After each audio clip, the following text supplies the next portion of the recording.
Hello and welcome to Live Long, Retire Strong. My name is Karen Prescia Dowling from Dowling Agency.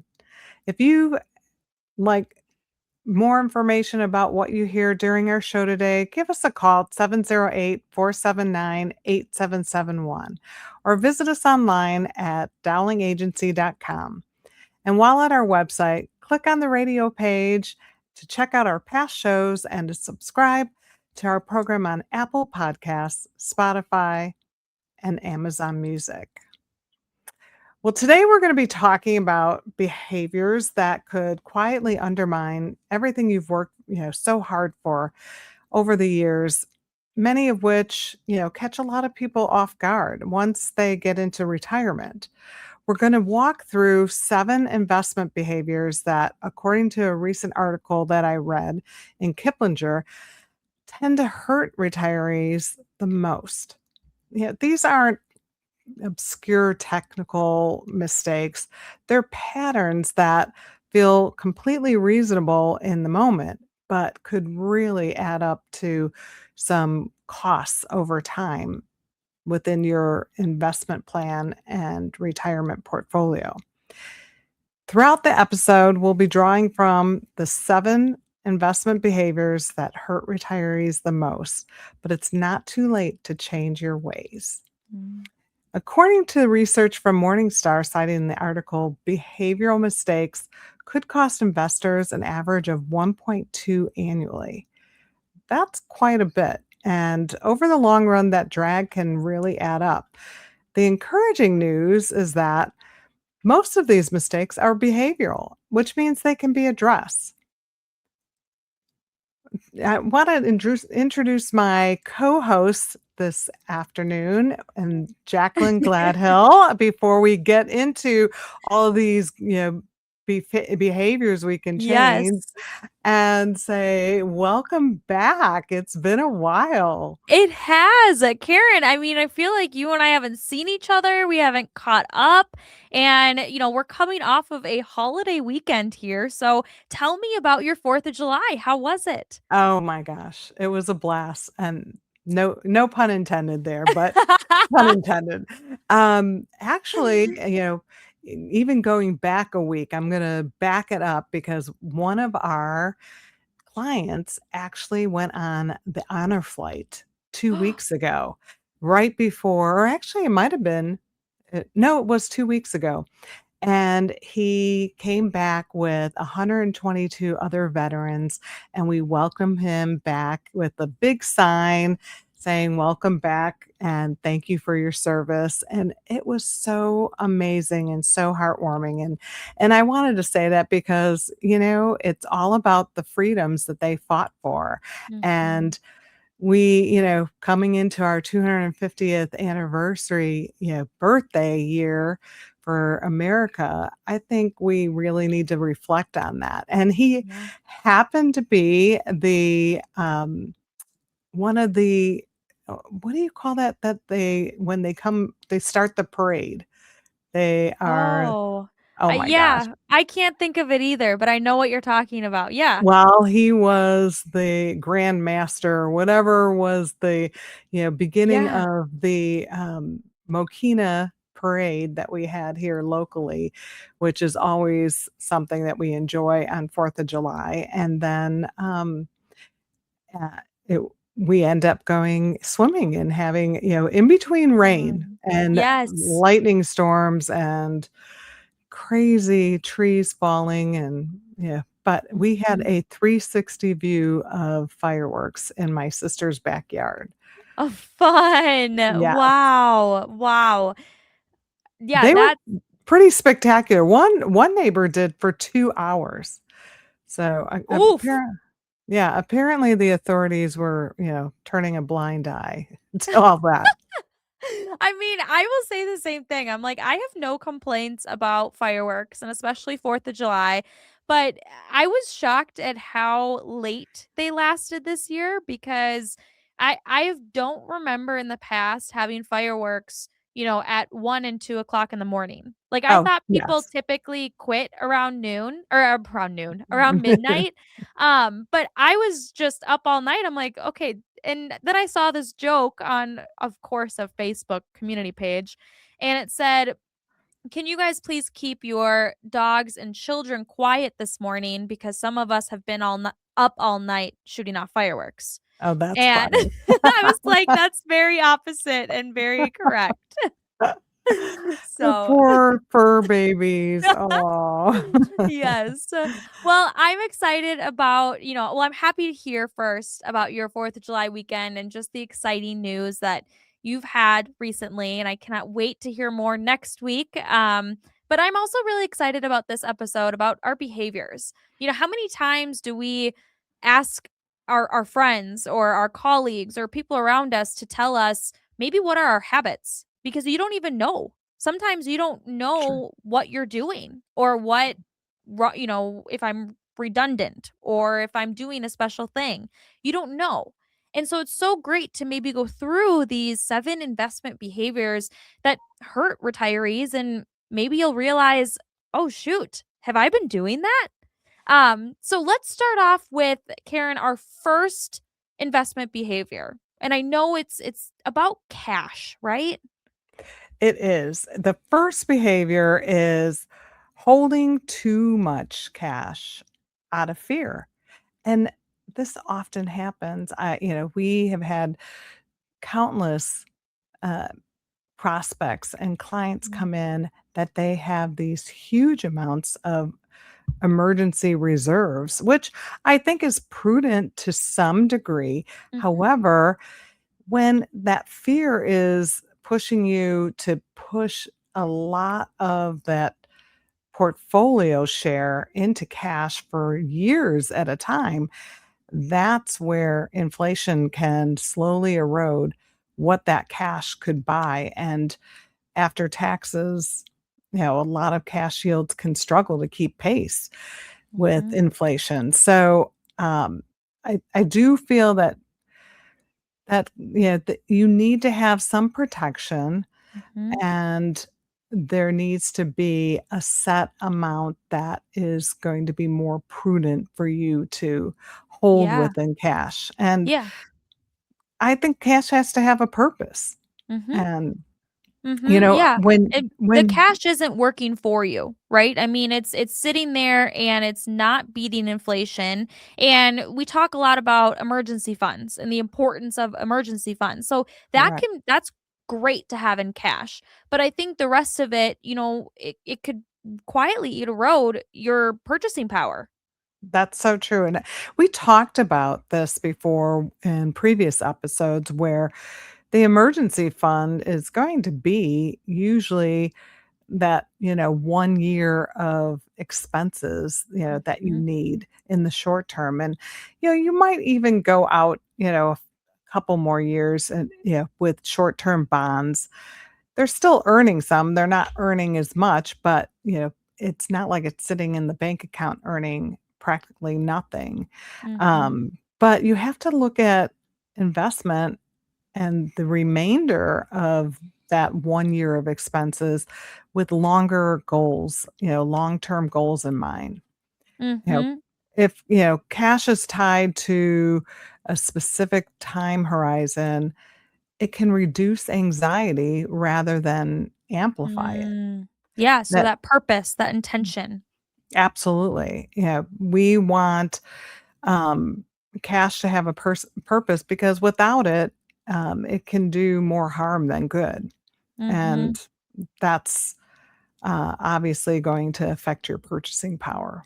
Yeah. Well, and so that's a investment behavior number 1. And what is investment behavior number 2? That is timing the market.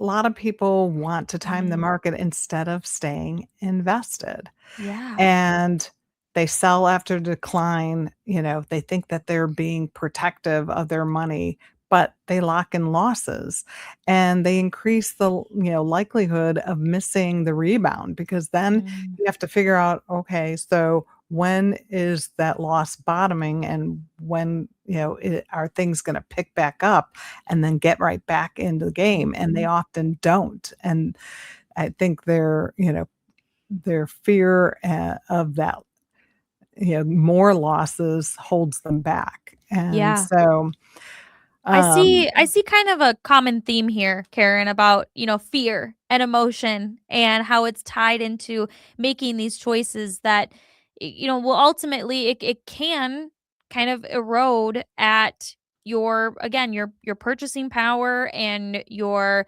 gains over time. And I think no one you can't time the market. I mean, ultimately it's almost nearly impossible. You don't know when it's going to go up. We don't have a crystal ball to tell us what's going to happen next. But staying the course will, benefit you in the long run. Then you're staying in. You don't have to check it every day. You don't have to time it. You don't have to wonder the what ifs. Like just stay the course. absolutely. And the portfolio can be adjusted, accordingly and systematically, Mhm. and it's much better than jumping in and out based on headlines and what's going on. I had a client that, um, had a large sum. They had mostly had in CDs, and I may have told the story before, but they were, right at the very beginning when they invested, and because they wanted to get more return on their money, they knew that they had to outpace inflation, Mhm. and when they invested was right around the time that the war in Iran broke Mm. out, and, of course, there's going to be market fluctuations and some volatility, but, Yeah. volatility isn't the same as a permanent loss, and we all know that, shortly after that, everything rebounded, and even throughout the year, you're going to have that volatility within your portfolio, Yeah. but in their case, they pulled it out because they kept waking up and seeing, what was happening in their account, and they end up, locking in those losses. Mhm. So, um, you Yeah, know and I think what you're saying too is yeah, it's the importance of also diversifying your portfolio and feeling safe with the risk that you have.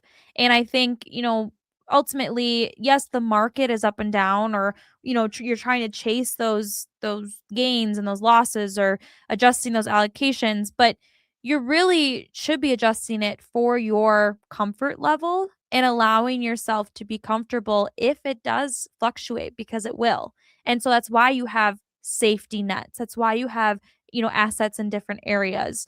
Yeah, I think that's a great point to mention, Karen. and I think, also you have to go back to your investment, um, plan that you initially put Yeah. together. What was the criteria that got you Mhm. to that? What was your risk tolerance that really developed that investment plan? Mhm. And you almost have to remind yourself that that's why we decide we knew we were gonna be diversified, we're going to be within our risk tolerance, and we need to stick with that plan, and kind of, a decline that you ride through is very different from a decline that you lock in. And Mhm. so, in this case, you go back to what was your original intention. Yeah. Yeah.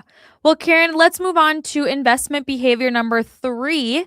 And that's the tax one. And I know that this one comes up often in our show.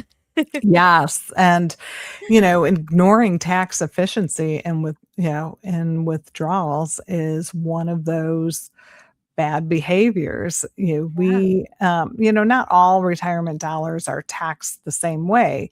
Money in taxable brokerage accounts, traditional IRAs, and Roth IRAs each behave differently when you pull that money out. And Mhm. the order in which you draw those accounts down could significantly impact what you actually keep after taxes. It's Mhm. so important to have a distribution strategy in place. You've saved all along. It was so easy to have that accumulation, and kind of goes into like the sequence of returns. It doesn't really Yeah. matter what the returns are during that time frame when you're accumulating, but if you start out when you're in your retire year 1 in retirement with a Mhm. loss year and you're taking money out of that distribution out of your portfolio, it can significantly impact you, and the returns that you have. So, Yeah. you know, we also liken this to, climbing Mount Everest. Is easier than descending Mount Everest. Mhm. Universally, it's considered far more dangerous and difficult than climbing the Mhm. mountain. Yeah. And, the while physically going down is faster, there are so many accidents and fatalities, around 56% occur Mhm. on the descent. And likewise, your distribution phase of your retirement requires focus, strategy, proper Mhm. timing, so that you are able to lower taxes and, coordinate, the, your withdrawals throughout Yeah. your retirement. Yeah, and we've done a show, I believe Chance and I did a show on, IRA withdrawals in specifically because the importance of it, and there's a key word that you mentioned there, Karen, which is strategy. And especially when it comes to taxes, Mhm. taxes should not be an afterthought. It should be preparing for it, and how do we find a strategy with taxes, the tax efficiency there, and the importance of planning rather than reacting. But let's go on to behavior number 4, which is, the chasing the yield without understanding the true risk, which I think also goes back to our conversation just a bit ago about the risk tolerance. Yes, exactly. Um, and I just wanna digress just a little bit because oftentimes people don't know what, that distribution strategy should be. And usually we start with taxable assets, coordinate Mhm. tax deferral, withdrawals, and then preserve your Roths. I want to remind everybody, Mm. try and preserve those Roths. Um, and Taxes are on sale right now, is what I that's like to say. that's right, right. But getting back to what you were saying, chasing yield, a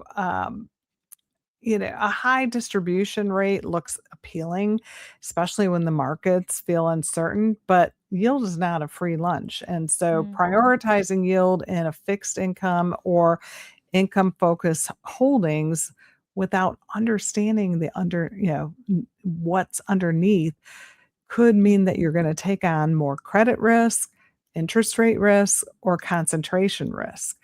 And Mhm. so I think, it's more feasible to look at total return and, look at, if, for example, if holding, described as high income could drop 20% in a bad year, that income may not be the safety net that it appears to be. And so the goal is reliable funding over the long term and Mhm. not just a high distribution rate in the short term. Yeah, yeah, absolutely. I completely agree with that, and it's kind of the cause and effect, right? And Yes. understanding the cause behind it, without just wanting the effect. Everything has consequences. So if Yeah, we're going absolutely. for, just the outcome, it's not gonna really explain the input. But so that's number 4, which is chasing that yield. Number 5 is failing to rebalance consistently. What does that mean, Karen? And we kinda touched on this earlier, but without rebalancing, your risk is going to drift. After Mhm. there's a bull market, your portfolio could be more stock heavy than you intend it to be. And then on the flip side, after downturns, some people end up more conservative and not earning what they could than their plan calls for. So, Mhm. some of the financial professionals suggest systematic rebalancing, which could help maintain intended risk levels and improve your outcome overall and over time. Mhm. It doesn't have to be complicated, rebalance annually, or maybe set a threshold so that whenever the allocation drifts past that predetermined threshold, it gets reallocated. Um, Mm. so if you're, regularly pulling money from the portfolio for living expenses, those withdrawals could be used to rebalance in a tax aware way. So, drawing from maybe your overweighted area to fund spending will reduce the need for you to constantly go back and rebalance, um, Mhm. and and do a lot of trades. Mhm. It's, Yeah. one action for two results. Yeah, those are some great solutions, especially for rebalancing and staying on top of it. But that's also why you should, or the importance of having a financial professional in your corner, because that they can help hold you accountable to doing that. And the other thing is short term. I know we don't really talk about short term very often, but I think that leads us to number 6, doesn't it? It does, and overreacting to short-term news is one of those, behaviors that you really need to, tone back on, because Mhm. if you're monitoring your portfolio daily, you're creating more stress for yourself, and Mhm. potentially you're gonna make more reactive decisions. Ooh. A more practical approach is just do a consistent, review with your financial professional, maybe quarterly, semi-annual, or annual, depending on, the volume, in your portfolio.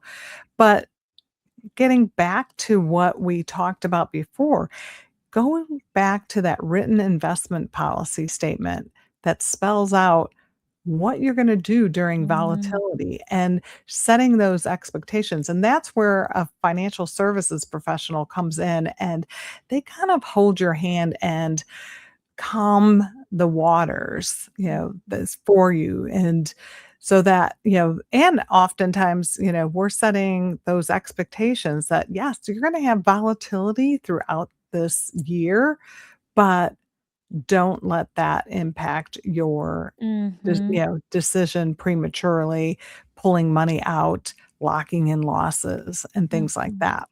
I think, Karen, this is the one that we hear most about. I mean, don't we hear about headlines and news and what it Yeah, does for everybody? And truthfully, I mean, the idea behind the headlines, the media, the news is to evoke your emotions, to sure. evoke fear, to evoke those and truthfully blind your decision making skills.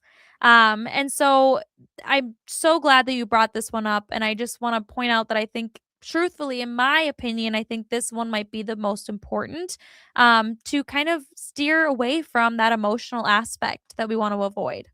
Because people are human, and, Mhm. when that, you know all the news comes, on, you're being bombarded on the internet, Yes. on the radio, on the news stations, in the newspaper, and so, emotions run high, and you just have to go back to that set of decisions you made when you were calm, and Mhm. that guided you, at that time, and so Yeah. that's where, a financial planner can really help you in those and get you grounded. Yes. Well, Karen, on to our last investment behavior here. That's neglecting to adjust your strategy. And I think we've touched on it a little bit, but what's the importance of, when to adjust it? Well, and this is looking at this over time, what your portfolio was when you were 65 and you were, um, you know, first starting out in your retirement, Mhm. that is a lot different now when you might be 75 or 85 when you have some health issues, or Yeah. perhaps you're going into long-term care and you have spending needs. And so there's a lot that is considered in this, situation. The article mentioned that rule of 100, which is 100 minus your age, and Mhm. that's a good reminder to state how much you really should have invested in the market, in those growth and high risk areas. And so if you're, you know, 75 years old, then you should only have 25% of your portfolio and your net worth in those riskier areas.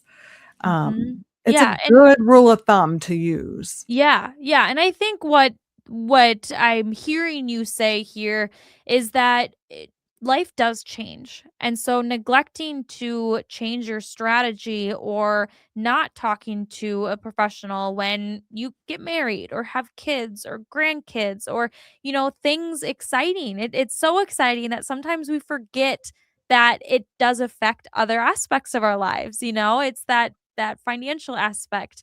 And so I love that we talked about all 7 of these today. And, I'll just say one more time here, Karen, before we leave. I'll go over the 7. So number 1, holding too much cash out of fear. Number 2, timing the market instead of staying invested. Number 3, ignoring tax efficiency in withdrawals. Number 4, chasing yield without understanding the risk. Mhm. Number 5, failing to rebalance consistently. Number 6, overreacting to that short term news. And then number 7 is neglecting to adjust the strategy as your life changes. Absolutely. Anything else that you want to add, Karen?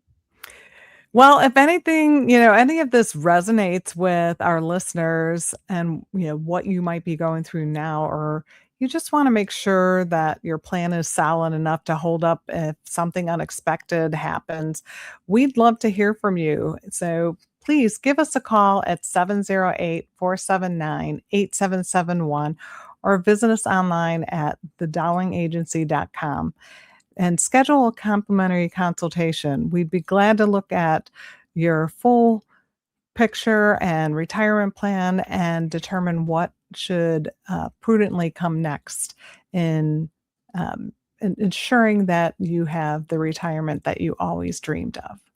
I agree. And let's try the best to keep our emotions and our fear out of it, because that's what drives these behaviors. So, Karen, what a Mhm. fantastic episode. Thank you for sharing these. And, I'm thinking to myself right about now is, do I do these? So maybe our listeners and viewers are thinking the same. But as always, that was fantastic. And that does it for this episode of Live Long, Retire Strong with our host, Karen Dowling. Always a pleasure, Jacqueline. Take care, everyone.